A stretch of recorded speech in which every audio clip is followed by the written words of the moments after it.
So the PFL 2023 regular season does start just this weekend actually coming up, which is good timing. There's no UFC on this weekend, but there is Bellator and PFL. So if you really want to watch some MMA and you want to watch some super high level MMA, there's not the UFC. Now's a pretty good opportunity to, there's no UFC, so you can watch PFL or Bellator or both, which I'll be doing. But let's get into it. It is the light heavyweights and the featherweights. I'm really looking forward to this card.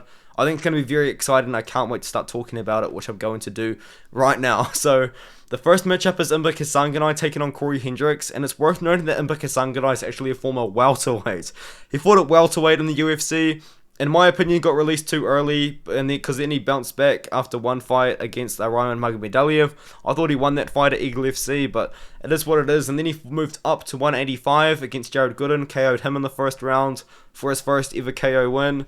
And then he moved up to 205 pounds after that and KO'd Osama Asaudi in the first round in his second ever KO win of his entire career. It's crazy. All of a sudden, he's managed to find KO power moving up in weight class. But man, moving up to 205 pounds from 170 is a pretty massive jump. I'm going to be honest about that one. But I think Emeka Singano is going to be able to beat Corey Hendricks in this matchup. You know what I mean? Emeka Singano beat a 205-pounder in his last fight who was trying to take him down the whole time. Osama Asaudi was constantly going for takedowns. He wasn't able to get them, and Osama Asaudi was the much bigger opponent in there because Emeka Singano just didn't look that big at 205 pounds compared to Osama. And I think Corey Hendricks, he's a decent wrestler himself, but I think he's probably going to want to strike, and Emeka Singano is a very good striker and grappler if he wants to be, but do I see Emeka Singano being able to be offensive in the wrestling in a lot of these fights at 205? Not really, to be honest, because he is just so much smaller than these guys. He's a former welterweight. But I'm picking Emeka Singano anyway. I'm not confident enough to pick him by KO, but I think there's a chance for sure. But I do think Emeka is going to be able to win this matchup. Probably more likely by decision, in my opinion. But we'll move on up the card. Monte taking on Flores. Monte made it all the way to the semi-finals in the last year's tournament. He did lose to Antonio Carlos Jr., but then he bounced back with a very quick KO over a former champion, Emiliano Sordi, and then he lost to Rob Wilkinson, who I'm going to be talking about later on in the co-main event. Flores, for the most part, is a wrestler. He doesn't really seem to get the most finishes in the world, kind of with his style. He does just take you down and then kind of grind on you. He likes to grind against the cage. He likes to take you down and end up on top as well. I think that we're going to see Monte defend takedowns from Flores and just catch him and get a KO. Monte's a decent enough grappler, but we haven't seen really any grappling whatsoever in the PFL since he got here. But on the feet, he's pretty dangerous. He likes to throw bombs. He likes to throw heavy. I think he's going to be able to keep the fight on the feet if he wants it to be there and find a KO over Flores, so I've got him to win. Also, Flores was getting caught by this 5-4 opponent, Ryan Parker, which doesn't fill me with much confidence. And then he got KO'd by George Tokos, who got absolutely obliterated by Zhang Minyang recently. So I got Monte by KO in the first 2 rounds. We move on up to Sungbin Joe taking on Jesus Pinedo, and I did a lot of tape study for this fight because I really wasn't sure. But I'm pretty confident in my pick here. I have actually landed on picking Sungbin Joe, who isn't the underdog. I believe it is even odds either way. But Sungbin Joe is the underdog on Tapology. Underdog, I guess you could say. I've got him by KO here. Sungbin Joe's never won a decision in his career. All of his wins are by finish. I believe most of them are by KO. And you can see why when you watch him fight. This guy throws 110% into everything he throws. But so does Jesus Pinedo. Someone's getting KO'd in this matchup. It's going to be fun. I'm really, really looking forward to it, honestly. Sungbin Joe's actually a former UFC fighter, and so is Jesus Pinedo, actually. But both of them got released really early. Sungbin Joe only ever fought once in the UFC and got released after losing to Daniel Tamer. And then Jesus Pinedo fought twice and lost to John McDessie. And he won another fight previously, but he was also released. So I don't know too much about that. I know Sungbin Joe was released because the UFC just thought he wasn't ready, but I couldn't find an article about Jesus Pinedo's released whatsoever. But I'm assuming it just once again was UFC maybe thought he wasn't ready. He was like 22 years old at the time, so it is what it is. But he's rattled off 4 KO wins since then. But he's a little bit less volume than Sungbin Joe. I think Sungbin Joe throws a higher volume. And I think Sungbin Joe potentially hits harder as well. I know it's pretty hard for me to say that because Sungbin Joe's actually only won one fight in about 4 years, and Jesus Pinedo's won about 4 fights in 4 years, but and all by KO actually. But the way that Sangman Joe's throwing strikes, the way that he's landing, dude, the things that he's doing to his opponents as well. He just destroyed Kuki Nakagawa in the first round and his fight there most recently. And Jesus Pinedo as well is kind of low volume. He's not really throwing too much. He's got a crazy, I think it was a crazy head kick KO over Alejandro Silva, finished him off with the punches there. Jenison Lima was a weird fight. I think he dropped him with like a right hook, but Jenison Lima was clutching onto his body and then just refused to get up, so he just won by TKO that way. It was a weird finish. It wasn't really by punches, I guess. I don't really know how to describe it. You have to watch it. It's pretty easy to find, but it was a weird finish anyway. But I've got Sangman Joe. I think Sangman Joe is going to be able to catch Pinedo just by throwing more volume and throwing harder shots, arguably. So we move up the card. Alejandro Flores taking on Daniel Torres. I am picking Daniel Torres in this matchup here. I'm going with him by decision. I think Alejandro Flores could be a live underdog here. The odds are pretty wide. There's not a lot of evidence that would kind of prove that Daniel Torres should be minus 280 in this matchup. I think he's now like minus 250. The odds have closed up a little bit, but I like Daniel Torres in the matchup. I am picking him to win. He does have that crazy win over Saladin Panasi, which was a weird KO win, honestly. He threw like a massive right hook while in a combination, and Saladin Panasi, like, pretend this is his head. This is bad analysis, but this is his head, and this is the hook. He dunked under the hook, but he actually ended up getting KO'd by like his bicep, like the inside of his elbow. It was weird. It kind of clipped the top of his head, and Saladin Panasi fell over and got face planted actually, and then he stood up and he was just out of it. The ref stopped the fight just like that. But he ended up losing Saladin Panasi in the rematch by decision, and yeah, since then he's kind of fought under, I think this is like KSW's like second company or something, and but yeah, I couldn't actually find tape on these two fights. I actually haven't seen a fight as more recent than the Saladin Panasi rematch, because I think, well, they are they're locked behind paywalls, and I couldn't find a free kind of like a way to watch it, unfortunately. But I do still have Daniel Torres here.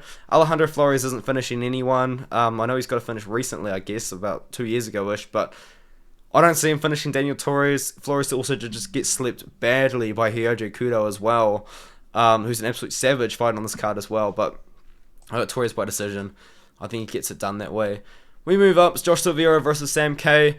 Big fan of Sam K. I am picking Josh Silvera though, but I like how Sam K is representing the Pacific Islands in this matchup. He's from Tonga, which is from the Pacific Islands. I live in New Zealand, so it's pretty close.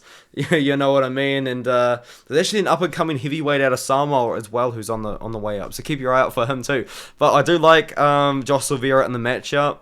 Sam K is going to be dangerous on the feet, but that's kind of it, honestly. I just don't see him beating Josh Silvera. I think Josh Silvera is also dangerous on the feet, and he's the much better wrestler and grappler, and I think he's probably going to be able to just take Sam K down and submit him if he wanted to. If he really wanted to strike with Sam K, he probably could do that too, but the much safer route to beating Sam K is just to exploit the massive hold that he's got in his grappling. So I've got Josh Silvera to win, inside the distance, probably by submission or ground and pound TKO. I think it's just a massive difference in grappling skill. Sam K's going to be dangerous on the feet for sure, but I think Josh Silvera is going to be able to take over with his grappling. Martin Hamlet taking on Muhammad Fakhradine. I do have Martin Hamlet to win this one by decision. Somewhat boring of a fight, in my opinion. It will be if Martin Hamlet wins. Muhammad Fakhraddine's a guy that throws absolute bangers in his hands. He's got a lot of power. He's fought at 185 pounds in the past. He's fought at 170 pounds in the past as well. But I think Martin Hamlet, dude, he's going to be the bigger guy in the matchup. He's got the former Greco-Roman background. Was meant to be in the Olympics for Greco-Roman, I believe, and he got injured while training for the Olympics. So Martin Hamlet's a good wrestler.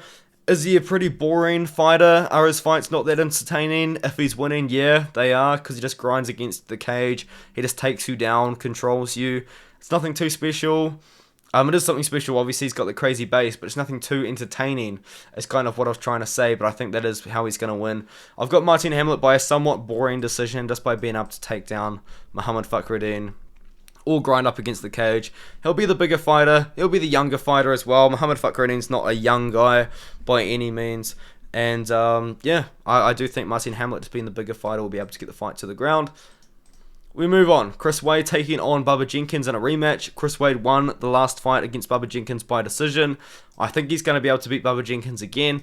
I do like Bubba Jenkins. I think he's a cool dude, honestly. He seems very awesome. Like, he's active on Instagram and Twitter and all that sort of thing. But in this matchup here, I think Chris Wade is going to be the better striker.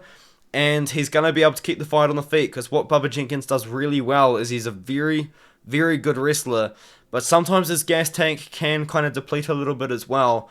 But I think what's going to happen is Chris Wade is also a good wrestler. And I think he's going to be a good enough wrestler to keep the fight on the feet. And just be the better wrestler out of the two in the matchup. So give me Chris Wade to win by decision again. Just by being the better striker in a matchup that I think takes place on the feet. So that's my pick for that fight there. We now move on to Mavli Kabulev taking on Hiroji Kudo. I think Hiroji Kudo is going to be live for like the first 30 seconds of the fight. But then after that, Mavli Kabulev will probably be able to take over with his wrestling and grappling. And Mavli Kabulev doesn't have many finishes in his career. But I do think he will be able to finish Hiroji Kudo in this one here. Just because Hiroji Kudo's ground game doesn't seem super strong. I really do like Kudo as a striker though. And honestly, there probably is actually a chance that he could be able to get the KO over Mavli Kabulev if the fight just stays on the feet for an extended period of time. We just saw Kudo sleep Alejandro Flores very badly. And then also, in my opinion, I thought that he beat Brendan Loughnane as well, who actually went on to win the whole thing. But Daniel Pinedo finished him in 30 seconds, but then it got overturned to a no contest because Pinedo was on the sauce.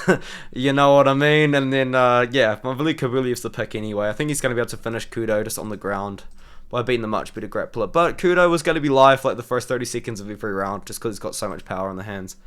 Christoph Joko versus Will Flurry.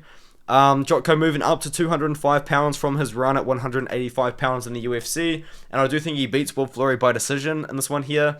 Joko isn't really a guy that's finishing everybody. He's got 17 wins by decision. Will Flurry's a guy that's kind of fought everywhere. He's fought for Bellator. He's fighting for PFL. He's actually fought for PFL in the past as well. He's kind of fought for a lot of major promotions. And he also fought on the show called The Fighter, which I haven't seen, and I really do want to see. So I'm going to have to look into that myself. But he's also got good wins. He's fought Norbert Novena Jr., who's a really good prospect at Bellator. I believe he's actually undefeated right now and just beat a pretty decent guy. Yep, 26-9. I am correct. But yeah, I do think that we're going to see Christoph Joko win by decision. He's fought the much better guys in his whole career. Obviously had a very long and successful UFC run. But he just wasn't that entertaining of a fighter. Went 11-6, beat a lot of good guys though. Alen Amadovsky by decision actually. It's actually a really bad look because everyone's finished Amadovsky. But yeah, dude, I just think we're going to see Joko win by decision in this matchup. We now move on to a fight I'm very, very excited about. Rob Wilkinson taking on Thiago Santos. This is huge for the light heavyweight division in both UFC and PFL because Thiago Santos, to be honest, gave Jamal Hill a pretty tough fight. You know, he took him down, I think it was like 4 times in the matchup. And Jamal Hill ended up managing to finish off Thiago Santos. But still, Santos made it a very competitive fight. And if Rob Wilkinson can just go out there and beat Thiago Santos, like KO in the first or second round, Rob Wilkinson and PFL probably have a claim that Rob Wilkinson is one of the best 205-pounders in the world, regardless of promotion. So what I want to see, man, is I want to see Rob Wilkinson in the UFC after this season of the PFL. Just UFC to splash out the money, mate. Let's get Rob Wilkinson in the UFC again. He's a former UFC fighter. He lost to Israel Adesanya, I believe in Adesanya's UFC debut. But yeah, I think that we're going to see Rob Wilkinson definitely make a massive comeback in the UFC, or to stay in the PFL and get the $1 million every year. I respect the hustle, but if he fought UFC and UFC offered him Paulo Costa money, I would love to see Rob Wilkinson in the UFC. But dude, like, he's made some crazy improvements in just the last few years. Like, he got finished by Israel Adesanya, he moved up a weight class to 205. And now he's just looking so good. He fought in a bunch of kickboxing matches, a bunch of boxing matches. Come in, beat Bruce Soto, who's 15-3, great prospect himself. KO'd Victor Paster in the first round, beat Monte in the first round. Destroyed Amari Akhmedov over 2 rounds. Like, Rob Wilkinson's a different animal, man, but he just hasn't fought the guy that's the level of Thiago Santos yet, and I think he's going to be able to beat Thiago Santos. I am picking Rob Wilkinson by KO in the matchup. Maybe a decision, but man, it's going to be a tough fight for Rob Wilkinson. And we're going to find out how good Rob Wilkinson is, really. You know, because it's not like he had an easy run to the finals whatsoever. Like, he beat some good guys like Artem MMA, who's a great fighter himself. And also Bruce Soto's an amazing fighter himself as well. But dude, he just hasn't fought this level of competition yet in the PFL, that is. And I think that he's going to pass the test. I think he's going to beat Thiago Santos. And man, Rob Wilkinson's going to have a big name if he can do so, dude. It's going to be a big turning point for his career if he can get past Thiago Santos. So, give me Rob Wilkinson by KO in this matchup here. I think he's going to get it done. I think he's going to be smacking up the legs of Thiago Santos, because obviously poor Thiago Santos ruined his legs in that John Jones fight. And I think Rob Wilkinson's going to be able to take over with that kickboxing, man. It's going to be an incredible fight that I cannot wait for.